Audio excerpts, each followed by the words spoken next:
difficile dans Top Chef, pour moi, dans le fait de faire Top Chef, c'était de quitter mon établissement pour une durée indéterminée, de ne pas savoir si j'allais pouvoir rentrer, parce que je suis quelqu'un qui est très attaché à son terroir.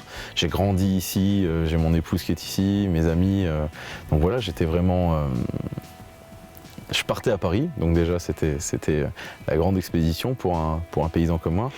Et en plus, je ne savais pas pour combien de temps, et je ne savais pas dans quelles conditions ça allait se dérouler. Mais bon, je me suis laissé aller, je me suis prêté au jeu, et c'était vraiment chouette. Je suis parti le 4 octobre et je suis revenu le 12 décembre.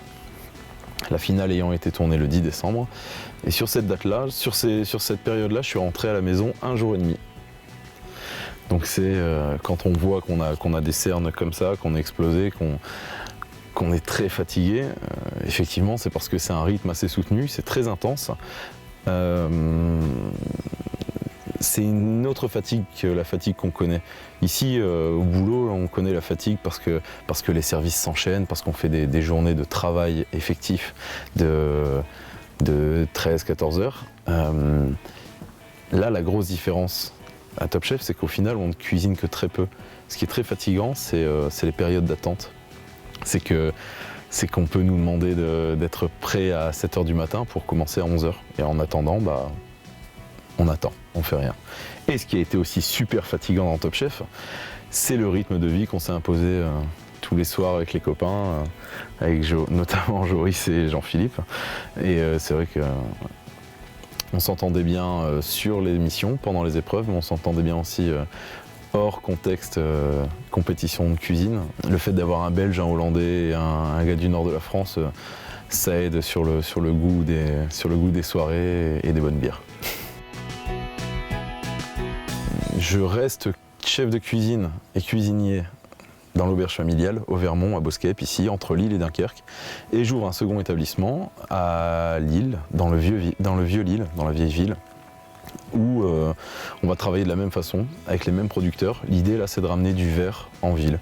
Je pense que j'ai un message dans ma façon de cuisiner, dans ma façon d'être, qui est le terroir, le consommer local. Donc ça, c'est quelque chose qui moi, me tient particulièrement à cœur. Donc si je peux continuer à en parler, j'en parlerai.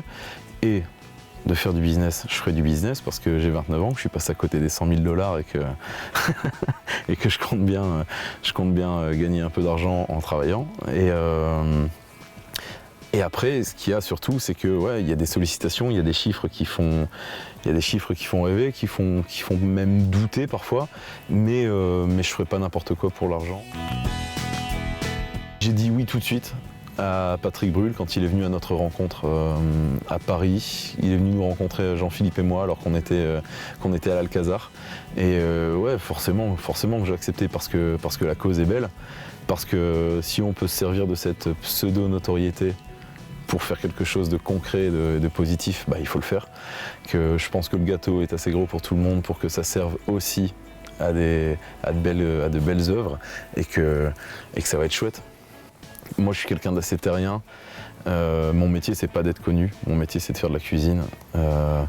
Et j'ai pas fait de la cuisine pour passer à la télé. Top Chef, pour moi, ça a été un moyen, pas une fin. J'estime pas avoir réussi parce que je suis passé à la télé. Moi, ma réussite, c'est quand les clients partent de mon resto avec le sourire. Top Chef m'a servi, je ne mordrai jamais la main qui me nourrit.